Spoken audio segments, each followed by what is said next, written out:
दोस्तों, आज हम सीखेंगे इस वीडियो में ए से लेकर जेड तक जितनी भी हमारी शॉर्टकट कीज़ होती हैं उसके बारे में और उन शॉर्टकट कीज़ का क्या महत्व है, क्यों ज़रूरी हैं।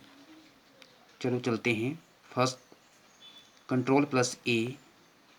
कंट्रोल प्लस ए का जब हमने पूरे टेक्स्ट को सिलेक्ट करना होता है तो उसके लिए हम इसका यूज़ करते हैं। मान लो कि किसी फाइल में 10 पेज हैं, अगर हमने 10 के 10 से भी सिलेक्ट करने हैं तो हम उसके लिए कंट्रोल प्लस ए का इस्तेमाल करते हैं। इससे हमारा सारी फाइल, सारा टेक्स्ट जो है वो सिलेक्ट हो जाता है। कंट्रोल प्लस बी, ये बोल्ड करने के काम आता है। कोई लाइन हमने लिखी होती है, अगर उसको हमने बोल्ड करना चाहते हैं तो उसके लिए हम कंट्रोल प्लस बी का यूज़ करते हैं, जिससे वो बोल्ड हो जाती है। पर ये सारा काम करने से पहले हमें उसको क्या करना पड़ता है, सिलेक्ट करना पड़ेगा उस। थर्ड, कंट्रोल प्लस सी, ये जो भी हम कॉपी करना चाहते हैं ये कॉपी करने के लिए होता है control plus C. Control plus V, जो चीज़ हम कॉपी करते हैं उसको पेस्ट करने के लिए कंट्रोल प्लस वी का हम यूज़ करते हैं। कॉपी करने से जहाँ से हमने कोई चीज़ कॉपी की होती है वो वहाँ पर भी रहती है और दूसरी जगह पर भी पेस्ट हो जाती है। नेक्स्ट है कंट्रोल प्लस एक्स। इसका यूज़ हम कट करने के लिए करते हैं। मान लीजिए कि हमने कोई चीज़ कट करनी है तो उससे पहले हमें उसको सिलेक्ट करना पड़ेगा और सिलेक्ट करने के बाद हम उसको कंट्रोल प्लस एक्स दबाकर कट कर सकते हैं।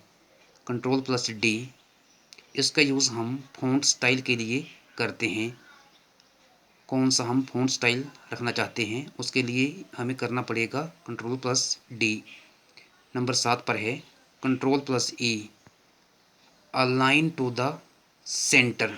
हमने जो भी लिखा होता है उसको हम सेंटर में लाना चाहते हैं तो उसके लिए हमें कंट्रोल प्लस ई को प्रेस करना पड़ता है।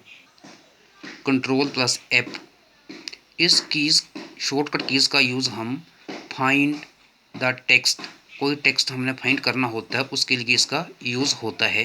कंट्रोल प्लस जी, इसका यूज़ हम फाइंड एंड रिप्लेस ऑप्शन के लिए करते हैं। जब हमने कोई चीज़ फाइंड करनी है, गलती से हमने लिखी हुई है और उसको फाइंड करना है तो उसको फाइंड करने के बाद किस से हमने रिप्लेस करना है, उसके स्थान पर हमने कौन सी चीज़, कौन सा वर्ड लाना है, उसके लिए कंट्रोल प्लस जी का यूज़ हम करते हैं।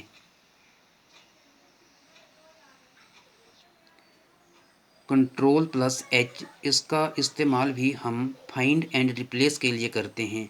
मान लो कि कोई टेक्स्ट हमने लिखा हुआ है, उसमें हमने कोई चीज़ ढूंढनी है और उसको रिप्लेस करना है, उसके लिए भी हम एच का ही इस्तेमाल करते हैं। कंट्रोल प्लस आई, इसका यूज़ किसी सेंटेंस को, किसी वर्ड को इटैलिक, जो थोड़ा सा तिरछा होता है, वैसा करने के लिए हम इसका यूज़ करते हैं कंट्रोल प्लस आई का।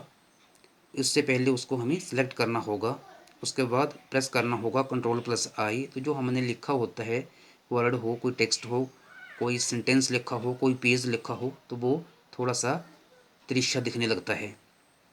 कंट्रोल प्लस जे, जस्टिफाई, इसमें जब हम सेंटेंस लिखते हैं या कुछ लिखते हैं तो जो लाइन अधूरी रह जाती है, मान लो कि किसी लाइन में हमने लिखे हैं 20 वर्ड हैं, किसी में 10 हैं, किसी में 15 हैं, किसी में 20 हैं, तो ये राइट साइड से ये थोड़ा सा आगे पीछे दिखते हैं। जब हम इसको सेलेक्ट करके कंट्रोल प्लस जे करेंगे तो ये सारे ही सीधा बिल्कुल बराबर दिखेंगे। कंट्रोल प्लस के, इसका इस्तेमाल लिंक इंसर्ट करने के लिए करते हैं। लिंक इंसर्ट, किसी एक पेज का किसी दूसरे के साथ लिंक जब हम इंसर्ट करते हैं तो उसके लिए शॉर्टकट कीज़ है हमारे पास कंट्रोल प्लस के। वीडियो को साथ में देखते जाइए और इसको लाइक करो, शेयर करो, कमेंट करो और मेरे चैनल को सब्सक्राइब करो। नेक्स्ट है हमारे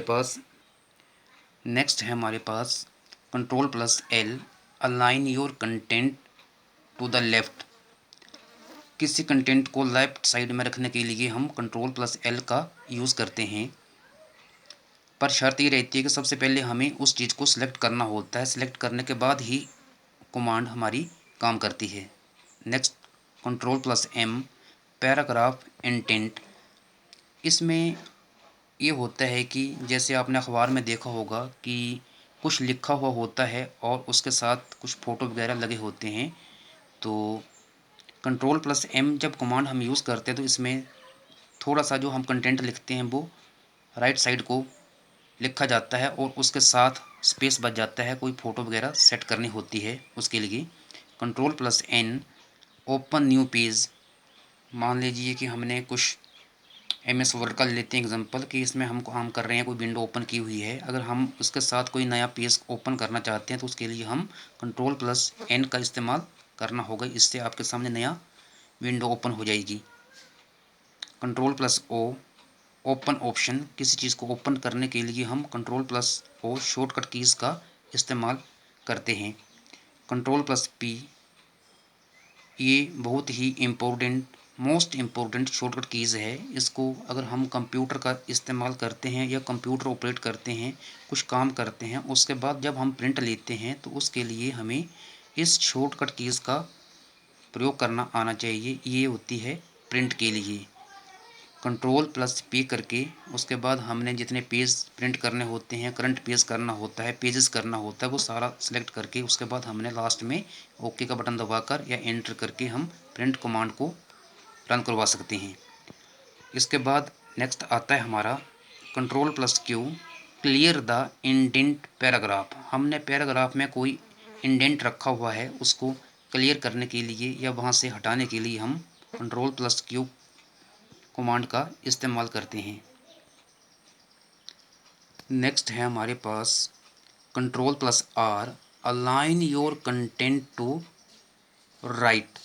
हमने जो लिखा होता है अपने कंटेंट को हमें राइट साइड रखने के लिए Ctrl+R जो हमारी शॉर्टकट कमांड है उसका हम इस्तेमाल कर सकते हैं, पर शर्त वही रहती है कि सबसे पहले हमें उस चीज़ को सिलेक्ट करना होता है। Ctrl+S, ये भी बहुत ही महत्वपूर्ण इम्पोर्टेंट कमांड है, हर जगह यूज़ होती है। इसका इस्तेमाल हम कोई फाइल बनाते हैं उसको सेव करने के लिए यूज़ करते हैं हम लोग। Ctrl+S, ये तो सेव करने के काम आती है।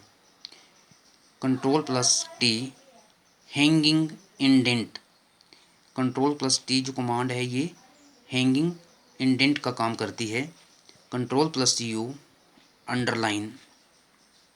Ctrl+U कमांड का यूज़ हम अंडरलाइन करने के लिए करते हैं। मान लीजिए कि हमने कुछ भी सेंटेंस लिखा है, उसको अंडरलाइन करना है, उसके नीचे लाइन लगानी है, तो हमें सबसे पहले उसको सिलेक्ट करना पड़ेगा और सिलेक्ट करने के बाद हम Ctrl+U का जो कमांड है उसका इस्तेमाल करेंगे तो वो वर्ड सेंटेंस जो है वो सिलेक्ट हो जाता है।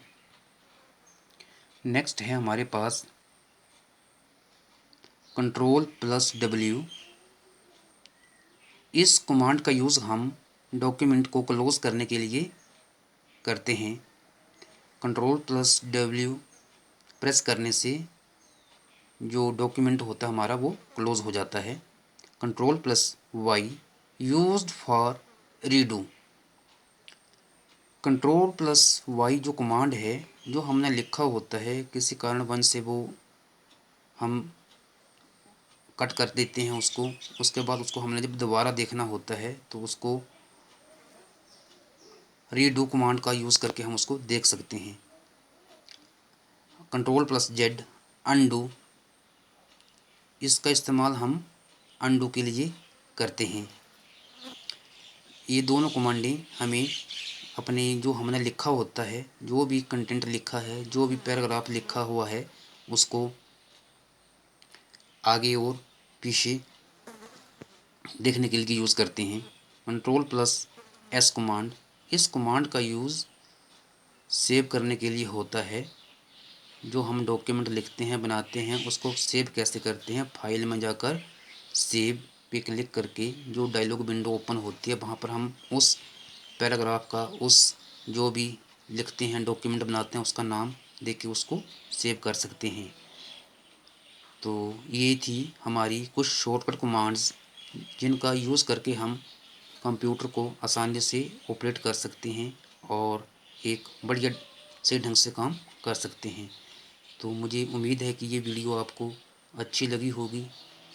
अगर अच्छी लगी हो तो इसको लाइक करें, शेयर करें, कमेंट करें और सबसे जो ज़रूरी होता है चैनल को सब्सक्राइब करना, ये आपके हाथ में है।